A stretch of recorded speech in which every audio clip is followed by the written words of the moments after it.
After a massive tragedy where we don't even know the number of people dead yet. You have this massive area. Oprah lives here in Maui. I was raised in these islands. My family are buried. All of a sudden he's saying, we're going to take it for the state and make a memorial? How about give the people their homes back? Most of the things that I've learned over time is that almost all truly exceptional and mentally strong people have been through hell. It's very few that put themselves through hell when life is great. Joe Rogan, a well-known podcaster and commentator, has recently criticized Oprah Winfrey, highlighting various concerns about her influence on the public and her role in the entertainment industry. Rogan's commentary touches on multiple aspects of Oprah's career, questioning her impact and the ethical implications of her action. Oprah Winfrey's rise to fame and fortune has been a remarkable journey, making her one of the most influential figures in media. Rogan points out that her substantial influence over her audience has often been problematic, particularly because of the perceived control she has over public opinion and the industry. Her vast wealth and power, symbolized by her enormous mansion, have been subjects of public curiosity and scrutiny. Rogan suggests there's a mysterious aspect to how someone can maintain such influence over people, hinting at the complexities behind her public image and the industry connections that have fueled her success. I got passed by Oprah. Oprah has a house in Montecito. I passed by the house that is a ridiculous house for a person. It's like a giant lawn, $50 million house, a fucking huge estate. It's a castle. She's a queen. You know, you don't want that. Fuck her.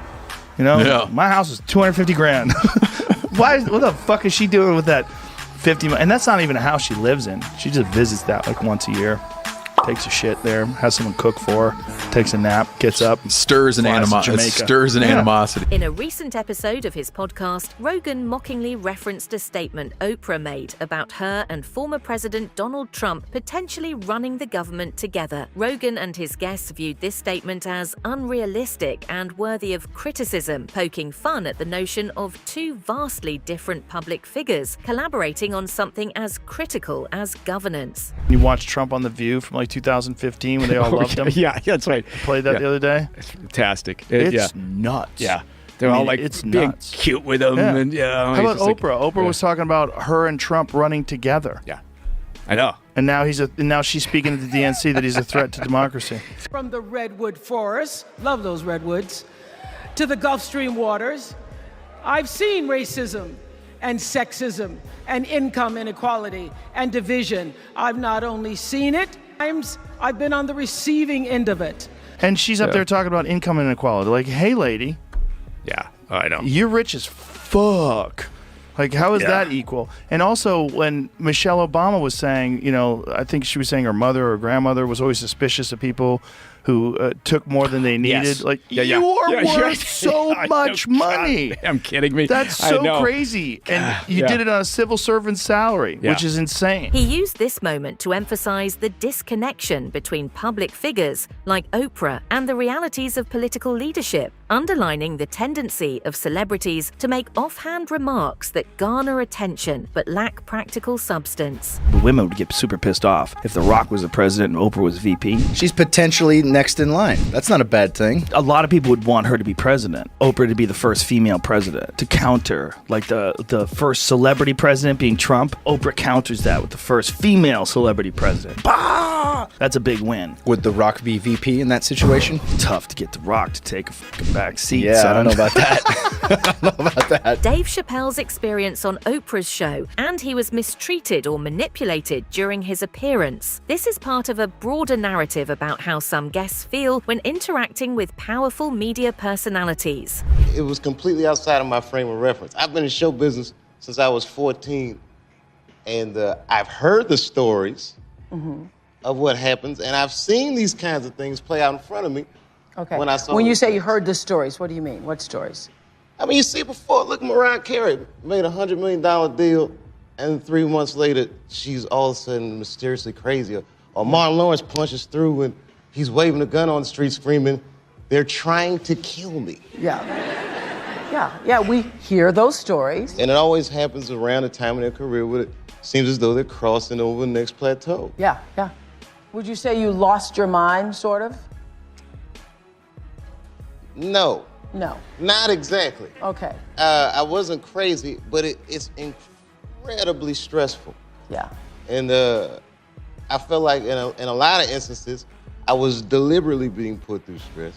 One of Rogan's key criticisms of Oprah is her platform's history of spreading medical misinformation. Rogan specifically pointed to instances where Oprah allegedly promoted inaccurate information about MDMA, a psychoactive drug which could have misled her audience. This criticism aligns with broader concerns about the influence of talk shows on public perceptions of health and medicine. Rogan argues that Oprah's platform has often given a voice to unverified and sometimes harmful medical advice, contributing to a culture of misinformation that has persisted in the media for years. As also. Oprah's associations with controversial figures have also drawn scrutiny. Rogan highlighted her past connections with Harvey Weinstein, a disgraced film producer who has been at the center of numerous allegations of misconduct. Oprah Winfrey has built a reputation for herself, but it hasn't been able to withstand the test of time. And that's her own fault because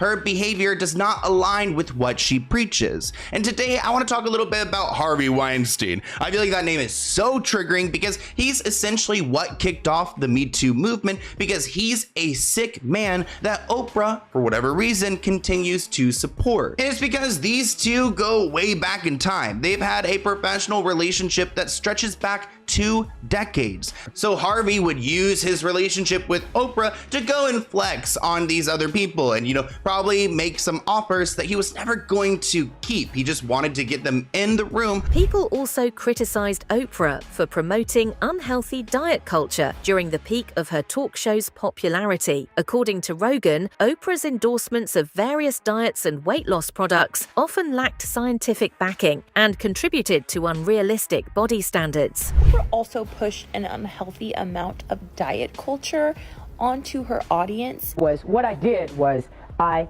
fasted without cheating for a solid 6 weeks. I ate absolutely nothing. And would consistently back less than credible people to give medical information, including Dr. Phil, Dr. Oz, specifically Dr. Oz. He was a very unethical individual to have on the Oprah Winfrey Show, in my opinion, and his own show is a whole other can of worms. But he was consistently trying to sell different diet pills, miracle weight loss pills that simply did not work. During the height of her show's viewership, many people followed Oprah's advice without questioning its validity, leading to widespread adoption of potentially harmful dietary practices. Using your medical degree to sell junk diet pills, in my opinion, is disgusting. This kind of medical misinformation was most certainly not the only kind of misinformation that we would see on the Oprah Winfrey Show. We also saw a lot of spiritual manipulation and spiritual misinformation. In 2010, Oprah Winfrey brought on self-proclaimed spiritual healer onto the Oprah Winfrey Show named John of God. John of God caught a lot of media attention for allegedly being able to place his hands on people and heal them through the power of prayer. John of God would also perform surgeries with scissors and his bare hands. Over the years, public perception of Oprah has evolved, with a growing number of people questioning her influence and the narratives she promotes. Do these 4 things. No, do these 3 things. I'm going to make it easier. Do these 3 things. Wallahi, it works, and I've seen it work with a lot of people. It works with myself as well. Number 1, you need to first and foremost truly and really identify clearly what is it that is disturbing you. What's your problem? Don't go into 5 or 10 different problems in your life. Don't branch them out. You just go to one by one. Just put it in one little bag and focus on that problem. Identify it. You can do it right now while you're sitting here. Identify a problem that plays on your mind. 1, not 2, 1. Is it your exams? Is it money? Is it your children? Is it your marriage? Is it something someone said to you? Is it your looks? Is it your job? Is it your car? What is it? Any problem. Is it something legal?